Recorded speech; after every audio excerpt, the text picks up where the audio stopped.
We're going to start, so if you can all take your seats. Appreciate it. Love the energy, love the networking. That's what USJC is all about. So, good morning, everyone. Ohayo gozaimasu.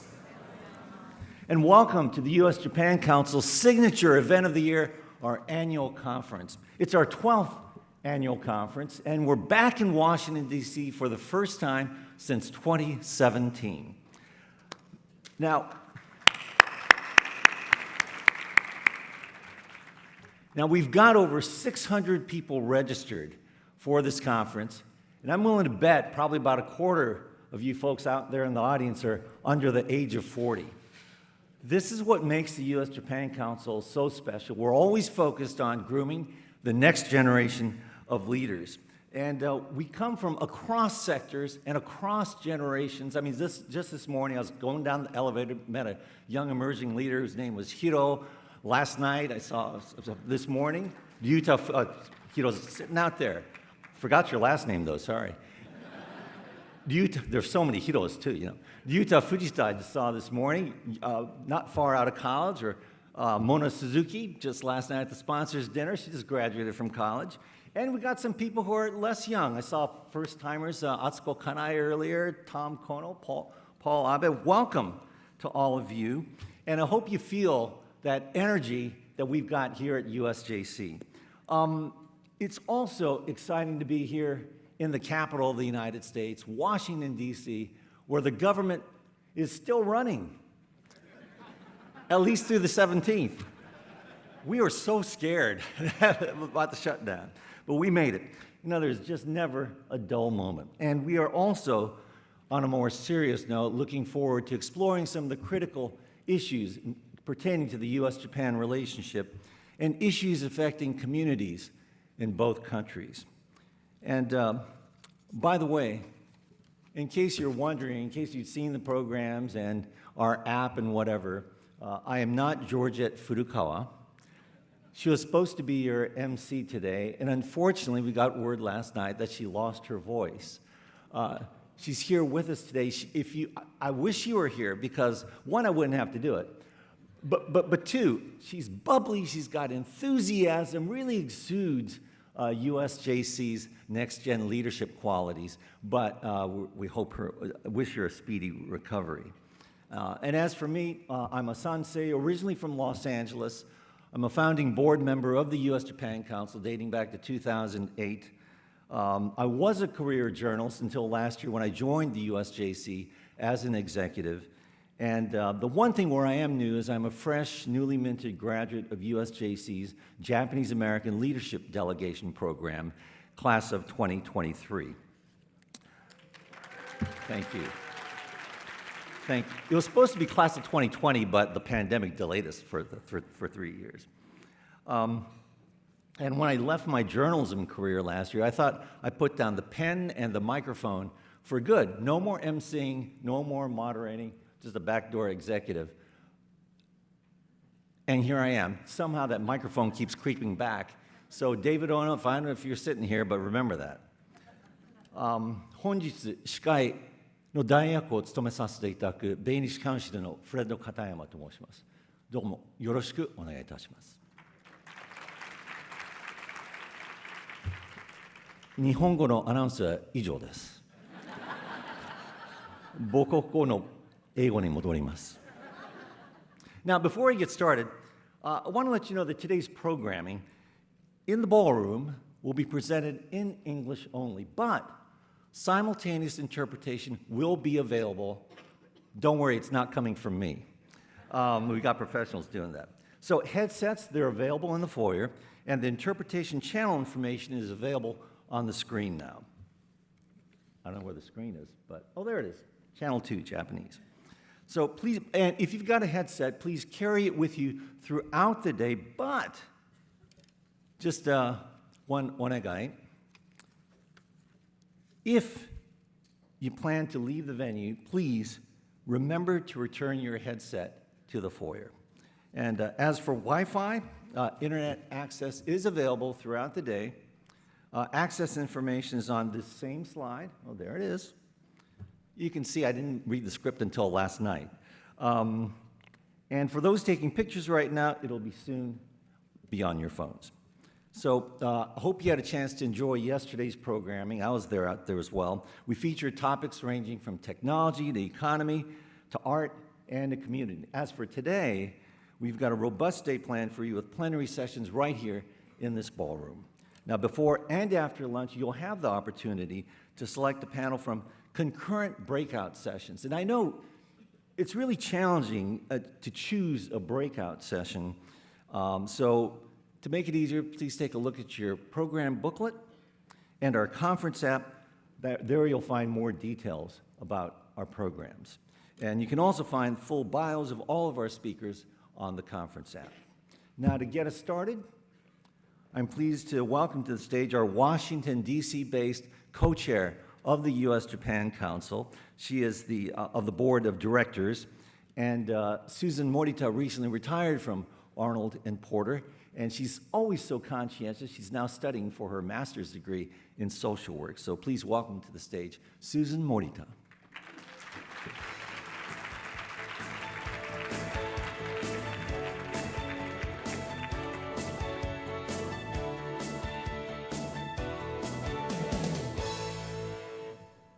Thank you so much, Fred.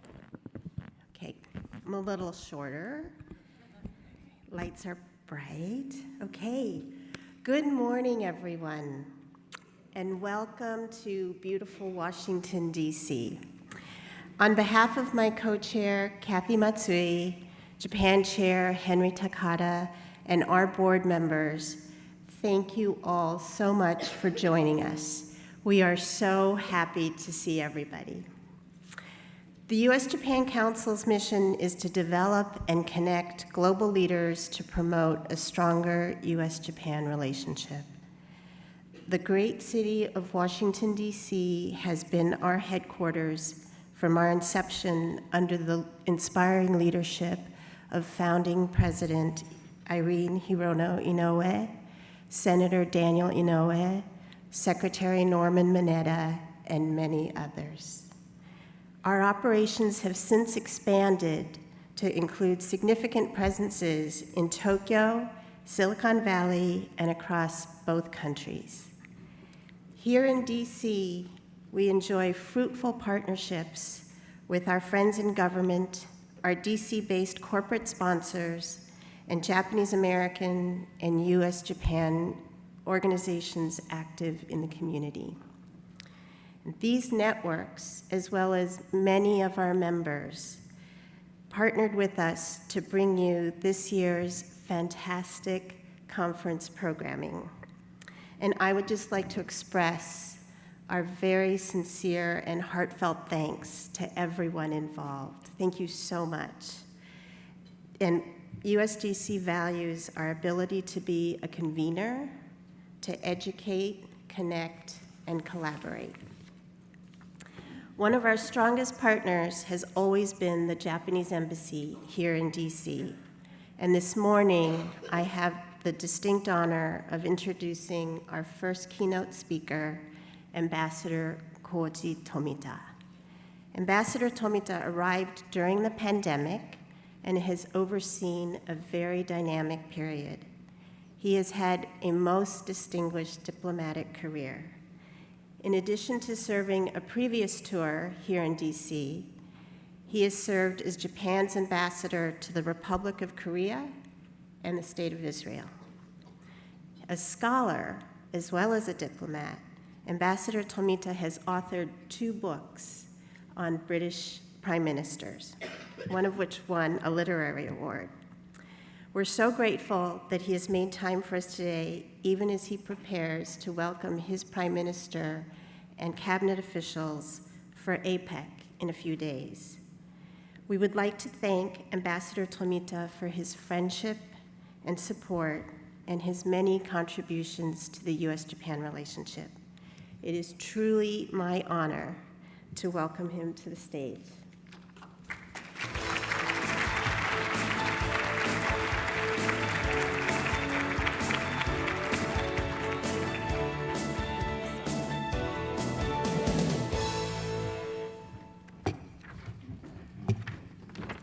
Good morning, and thank you very much for that gracious introduction. And those of you who were at the reception last night, thank you very much for giving me well wishes for my birthday yesterday. You know, I turned 66. No, you heard it right, 66, not 36. And, you know, the age 66 is considered to be sustainable and eco-friendly in Japanese, because 66 is a double six, roku roku. And Japanese number roku has the same phonetic sound as the kanji character meaning green. So roku roku is a green green. So I thought I found it most fitting to have my birthday celebrated at the Botanic Garden. Anyway, being sustainable at the age of 66 is pretty cool. And as some of you know, I am concluding my tour of duty as ambassador here in a couple of weeks' time. And actually, this is the last public speech I make as ambassador, unless something crops up in the remainder of my stay here.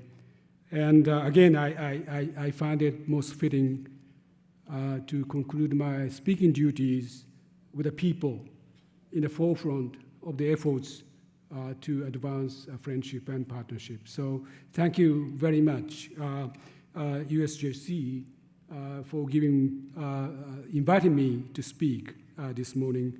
And I'd like to pay my personal tribute to President Suzanne Basara, one of my longtime friends, for her leadership and vision. Suzanne, you and your colleagues have put together such an impressive program, covering topics from history to politics, the economy, public health, and climate change. And all of these issues require mutual understanding if we are to meet our common challenges and make the most of our shared opportunities. And to that end, I'm honored to help however I can. I would also like to acknowledge the support of many US-Japan Council members who are here today, including representatives of the US and Japanese government, business, and civil society. I fondly recall Irene Hirano, Senator Daniel Inoue, and Secretary Norma Mineta, who are founders and early supporters of the US-Japan Council. They were all good friends and mentors to me. Last year, I was privileged to host a memorial service for Secretary Mineta at my residence in DC. As all of us reflected on his life and his legacy, I was reminded once again of the vibrant leadership that the generations of Japanese Americans have provided to strengthen the friendship between two nations. Their efforts and the efforts of people like you have made a meaningful difference in our countries and in our world. The personal exchanges fostered by the US-Japan Council, such as the Japan-American Leadership Delegation Program and the Tomodachi Initiative, which was born out of the great East Japan earthquake, are helping to advance and strengthen the US-Japan relationship. What's more, they help us come together in times of tragedy and support one another through struggle. In that spirit, I'd like to express once again my deepest sympathies to the people of Hawaii who suffered such devastating damage from the Maui wildfire in August. Japan feels a special connection to Hawaii, and we will continue to share our own experience as we support their full and speedy recovery. Our collective efforts to build strong connections also reinforce our security. I've served as a diplomat for 40 years and spent about a quarter of that time working on US-Japan relations. And from my perspective, our government's policy measures have never been coordinated more effectively than they are today. My time as ambassador here in Washington has coincided with the constant, reliable increase of US involvement in the Indo-Pacific region. For example, collaborative forums such as Quad, the Trilateral Summit among Japan, the United States, and South Korea, and the Indo-Pacific Economic Framework, or the IPEF, have all accelerated in just the past year or two. I think U.S. Trade Representative Catherine Tai will be following me for the panel discussion later, but we are looking forward to a very good result on IPEF next week in San Francisco. And each of these initiatives has represented rich opportunities for Japan to share our ideas and expertise and enhance the ability of the United States and Japan to work effectively as a team. To be certain, these times call for nothing less. The current strategic environment, including the ongoing war in Ukraine and challenges posed by China, requires our two countries to work as partners on a global scale. In recent years, we have started to see a shift in the Japanese public perception of global security affairs. The war in Ukraine brought home to many Japanese that Japan should enhance its own security. With the security environment surrounding Japan severely deteriorating, Japan has taken the initiative on several policy issues, including the revision of the three national security documents and increase in defense spending. This will help our shared alliance be even more effective as a cornerstone of peace and security at home and abroad.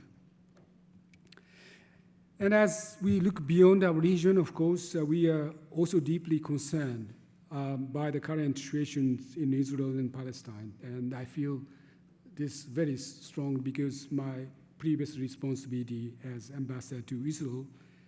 Japan condemns the terror attacks by Hamas and other Palestinian militants. It has been proactively working in cooperation with the United States to ensure the security of civilians and help calm the situation as soon as possible. This includes improving the humanitarian situation in Gaza. Now, before I close, I want to let you know about an exhibition that the Japan Information and Culture Center is hosting in collaboration with the Japanese American Veterans Associations. It's called Go for Broke, Japanese American soldiers fighting on two fronts. The exhibit features rare photographs and historical artifacts about Japanese American members in uniform and their families. We must always remember that to safeguard the peace and prosperity that Japan and the United States have both enjoyed for the past 80 years, countless Japanese Americans have made the ultimate sacrifice. So we hope you will visit the exhibition to learn about this meaningful chapter of our common history. With that, thank you very much once again for holding this important conference, and I wish you all tremendous success for this meeting and in your future endeavors to promote friendly ties. Thank you very much.